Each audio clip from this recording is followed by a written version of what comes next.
గుమ్మడి వెంకటేశ్వరరావు గారి జీవితం ఉమ్మడి కుటుంబ నేపథ్యంలో పెద్దల ఆదరాభిమానాల మధ్య జరిగింది. వ్యవసాయ కుటుంబంలో పల్లెటూరు జీవితంలో ప్రారంభమైంది. పల్లెవాసుల్లో ఉండే ఆప్యాయతలు, అనుబంధాలు కొంత వ్యక్తిత్వం మీద కూడా ప్రభావం చూపాయి. ఉన్నత పాఠశాల వరకు వేరే ఊరు వెళ్లి చదువు సాగించడం వంటి అనుభవాలు ఉన్నాయి.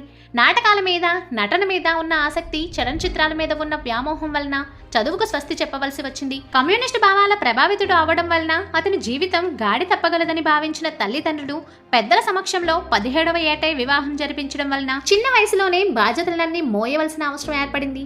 అత్తగారి అభిమానం తోడల్లుడి అభిమాన పాత్రుడయ్యారు. సినీ జీవితంలో ప్రవేశించే సమయానికి ఇద్దరి పిల్లల తండ్రి కూడా అయిపోయారు.